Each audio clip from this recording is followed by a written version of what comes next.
हजरत Ayesha Siddiqa रज़ी अल्लाह तआला अन्हा फरमाती हैं, मेरे पास एक औरत आई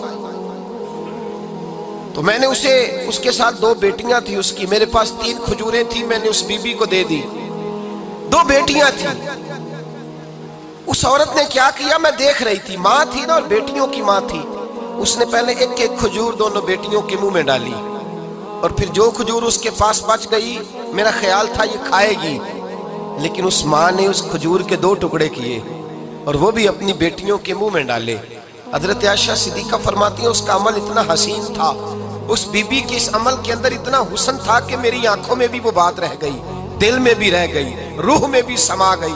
उसके हुस्न और तासीर को मैं भुला न सकी। शाम तक वो कैफियत, वो अंदाज, उस औरत का तर्ज, उसका वो अंदाज मेरी तबीयत के अंदर बार बार मुझे उसकी तरफ मुतवज्जे करता रहा। शाम को महबूब तशरीफ लाए, नबी करीम सल्लल्लाहु अलैहि वसल्लम शाम को जब तशरीफ लाए तो हबीब पाक अलैहिस्सलाम को मैंने बतलाया। मैंने कहा हुजूर बीबी आई थी, उसका चेहरा बता रहा था कि भूखी है, लग रहा था कई दिनों से खाना नहीं खाया।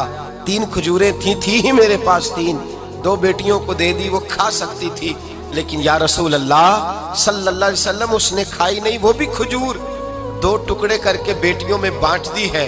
हजरत आयशा कहती है, देर तक हुजूर मेरी बात को सुनते रहे, देर तक मेरी तरफ देखते रहे, उस तसव्वुर को, बेटी के प्यार के उस जायके देर तक महबूब महसूस करते रहे।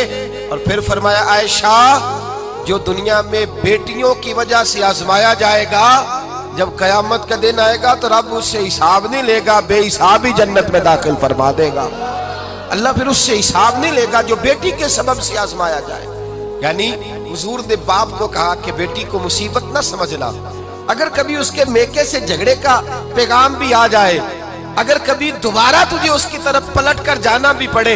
मेरे नबी पाक सल्लल्लाहु अलैहि वसल्लम से किसी सहाबी ने कहा था, या रसूल अल्लाह बेहतरीन सदका कौन सा है? हुजूर बेहतरीन सदका कौन सा है? वो मेरा माल जो अल्लाह के रास्ते में खैरात करूं तो रब मुझे ज्यादा अजर अता करे, वो कौन सा है? तो मेरे नबी पाक ने फरमाया, अगर तेरी बेटी वापस लौट आई तलाक की वजह से या बेवा होकर वापस आ गई और तुझे उस लौटने वाली बेटी पर कुछ खर्च करना पड़ा, तो तेरे रसूल का वादा यह है कि अल्लाह तुझे उस रुपए पर सबसे ज्यादा अजर अता फरमाएगा, उस पैसे पर अल्लाह तुझे सबसे ज्यादा। इन्हें बोझ ना जानना, इनकी आजमाइशों पे परेशान ना होना।